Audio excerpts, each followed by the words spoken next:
अम्बाबाड़ी अहमदाबाद में पत्रकार सम्मेलन हुआ। पत्रकारों ने स्वामी जी महाराज से पूछा कि बाबा जी, आप कहते हो कलयुग में सतयुग आएगा, तो आपका सतयुग कब आएगा? तो गुरु महाराज ने कहा कि देखो, मेरी बात को डायरी में नोट कर लो। मैंने सतयुग के स्वागत तैयारियों में 3 जगह किया है।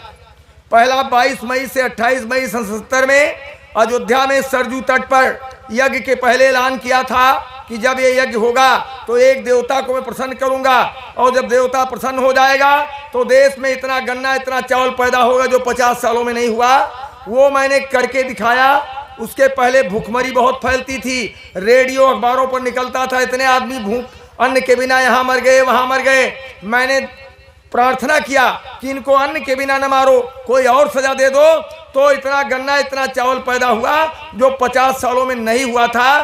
तो मैंने वो पहला कार्यक्रम सतयुग के स्वागत तैयारियों में। फिर हमको स्वप्न हुआ कि दूसरा कार्यक्रम यानी करो गुजरात प्रांत में अहमदाबाद में साबरमती नदी के बीचों बीच एलिस ब्रिज के नीचे। तो मैंने 25 दिसंबर 1970 से 5 जनवरी 1978 तक यानी 11 दिनों का सतयुग आगमन साकेत महायज्ञ द्वितीय किया, जिसमें 33 करोड़ देवी देवताओं का आवाहन किया। और जब देवी देवता आए बड़ा तेज प्रकाश हुआ और उनमें बड़ी गहमा गहमी थी। गुरु महाराज ने कहा, देवता सख्त नाराज थे कि बाबा जी आप बीच से हट जाइए, मैं दुनिया की कल 1 मिनट में ठीक कर दूंगा। मैंने उनसे बहुत अनुनय विनय किया कि हमको समझाने बुझाने दीजिए, जब हमारे समझाने बुझाने से नहीं मानेंगे तो आप जो मर्जी सो करना। बाबा जी ने कहा, मेरी प्रार्थना उन्होंने मान लिया और 1000 प्रस्ताव अपनी पार्लियामेंट में पास कर दिया।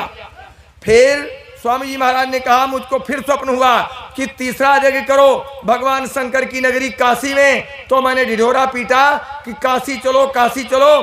15 से 25 फरवरी सन 1979 में गंगा रेती पर दशाश्वमेध घाट पर वो कार्यक्रम होगा। और जब महाशिवरात्रि के दिन 25 फरवरी को पूर्णाहुति होगी, भगवान शंकर जगेंगे और उनका डमरू बजेगा, समाधि टूटेगी। तो कहा 2 करोड़ नर नारी वहाँ उपस्थित थे।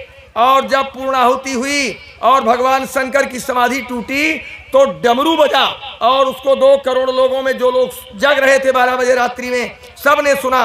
बहुत लोग रात भर इधर से उधर दौड़ते रहे कि बाबा जी कोई बाजा तो नहीं अलग से बजवा रहे हैं, लेकिन सब कुदरती बज रहा था। स्वामी जी ने कहा कि काशी को भगवान शंकर ने मंदिर को छोड़ दिया, वो जंगलों में जा रहे हैं धर्म को जगाने के लिए।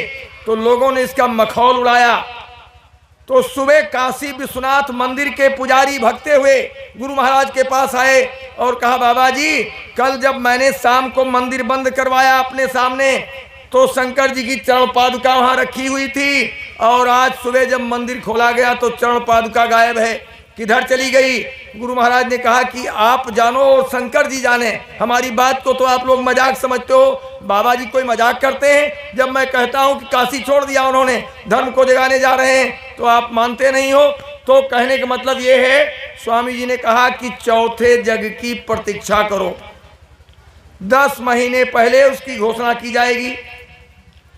जिस मैदान में वो कार्यक्रम होगा वहाँ कोई बड़ी नदी नहीं होगी, बड़ा तीर्थ नहीं होगा, झाड़ी झंखाड़ी होगी, छोटी सी नदी होगी। 10 करोड़ नर नारी उस मैदान में उपस्थित होंगे। सारे विश्व से लोग उसको देखने चले आएंगे। आदमी के पीछे आदमी होगा। उसी कार्यक्रम में मैं 72 घंटे पहले सतयुग आने की तारीख की घोषणा कर दूंगा। हमको आपको याद रखना है और कुछ नहीं करना है, केवल याद रखना है कि हमारे गुरु महाराज ने बात बता रखी है। फिर एक बात बड़ी महत्वपूर्ण गुरु महाराज की है। भैया गुरु महाराज चले गए हैं तो इसको कौन करेगा? कौन करेगा? इस समय तो भाई गुरु महाराज ने बंबई में चौपाटी पर 74 में कहा था कि आगे बहुत से लोग बाबा जय गुरुदेव बनेंगे। तो इस समय तो वही दशा चल रही है। कहा था, मैं आपको पहले से आगाह किए दे रहा हूं, जो नकल करेगा मार खाएगा।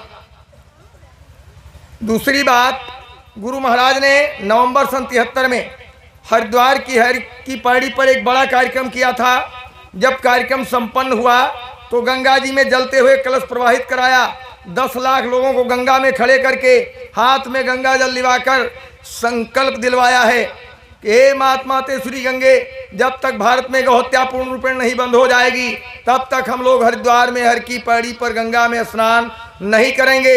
जब गौहत्या पूर्ण रूपेण बंद हो जाएगी तो हम करोड़ों लोगों को लेकर यहाँ आएंगे, गंगा में स्नान करेंगे और कराएंगे। इस काम को कौन करेगा? वो बात याद रखो इमरजेंसी की, कि संत वचन पलटे नहीं पलट जाए ब्रह्मांड। उसी में इस बात को सब जोड़ते चले जाओ।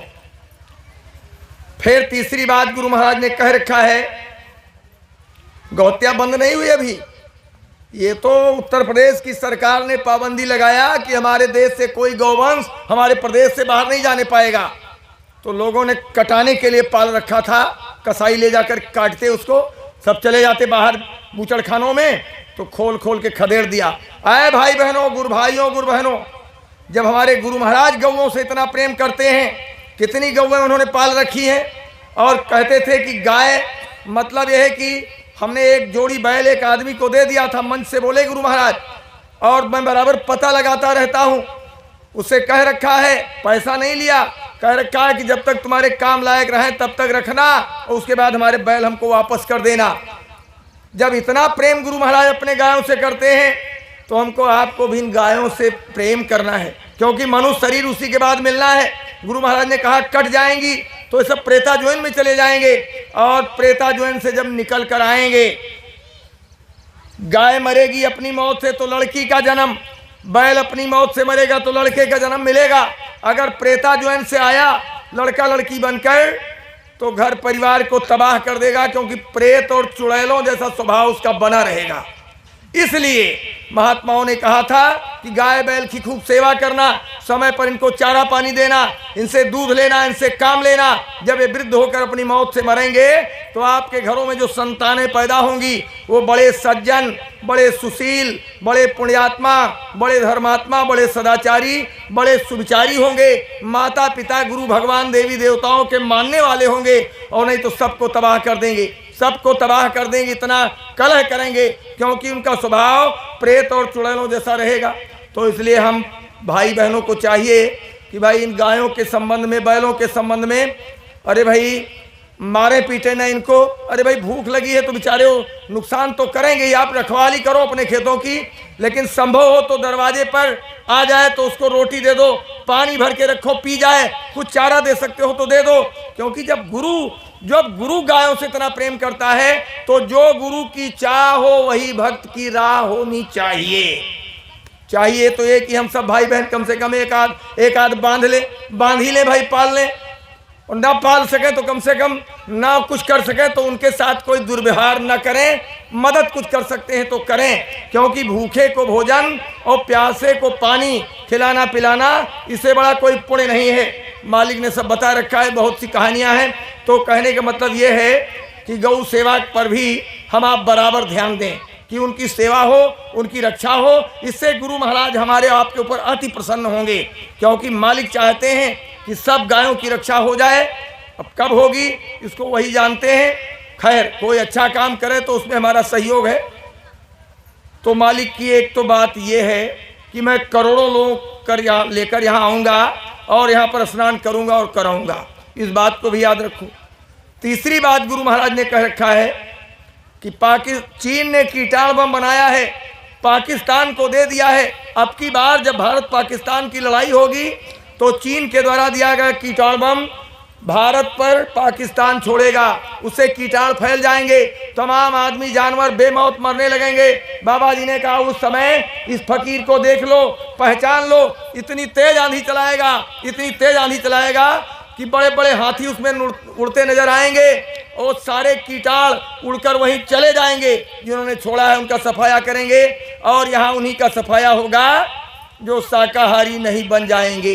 इसलिए बराबर बिगुल बजाना है, क्योंकि महापुरुष विनाश नहीं चाहते हैं, वो सबकी रक्षा ही चाहते हैं। क्योंकि मानव शरीर देव दुर्लभ है, ये तो बड़े भाग्य से मिल गया है।